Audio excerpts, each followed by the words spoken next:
How to model a teapot. Shift+A and add a sphere with 10 segments and 10 rings. Tab into Edit Mode. Set Select Mode to Face. Select the topmost faces and press Ctrl plus Numpad plus to extend selection. Press P and click on Selection to separate the selected faces into its own object. Rename the objects in the outliner into Lid and Teapot respectively. Select the bottommost faces and press Ctrl plus Numpad plus to extend selection. Press X and select faces to delete. Set Select Mode to Edge and select the bottom edge. Press F to add a face and press I and inset 0.1 units. And add a grid fill. Select the bottom faces and press Numpad 1 for front view and Alt or Option plus Z for X-ray view. E plus Z and extrude up a bit. Now hide the lid object in the outliner. Now select two faces on positive X-axis as shown here. E plus X and extrude 0.5 meters. S plus X and type 0 to flatten the faces. Right-click and select Bridge Faces.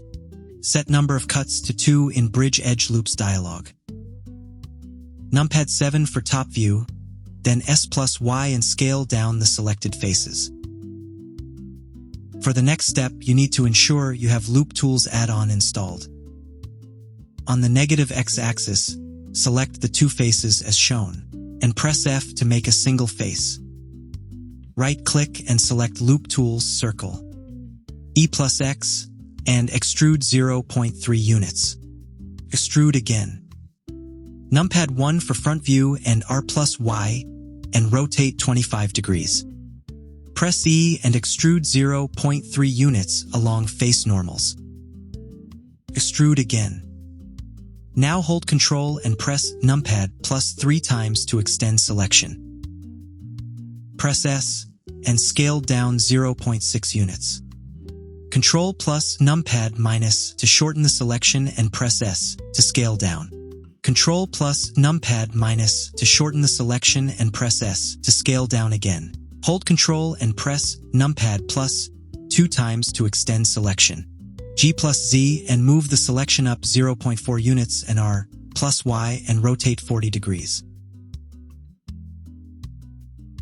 Add a loop cut with Ctrl or Command plus R. Now select the faces at the top of the spout. Numpad 1, then R plus Y and rotate 20 degrees. Now, press X and select faces to delete. Select the edge loops in the spout section and scale down a bit. Tab into Object Mode and Ctrl or Command plus 3 for Level 3 subdivision. Right-click and shade smooth. Now unhide the lid object in the outliner. Press slash to hide the rest. Set selection mode to edge. Select the bottom edge with Alt or Option plus click.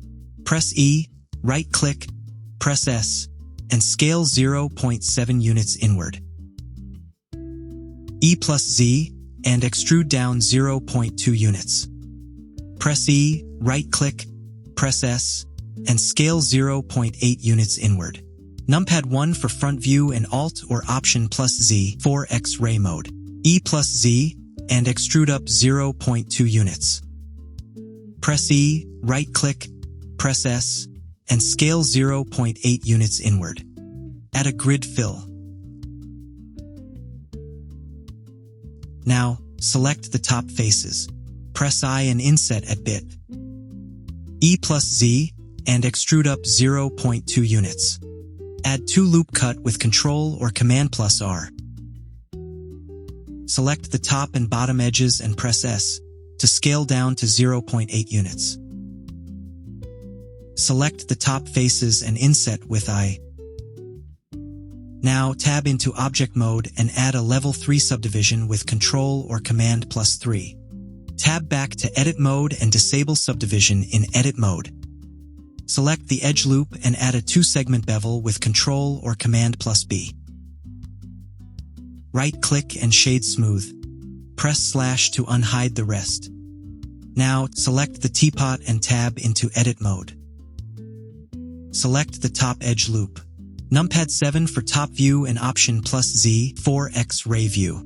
Press E, right-click, press S, and scale inward 0.6 units. Now, select the teapot and add a solidify modifier. Set thickness to 0.04 units. The teapot modeling is complete. Let's check how it appears in Clay Matcap.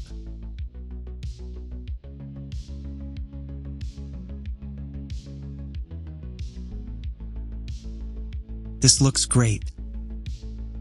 That's it for this video. Thank you for watching.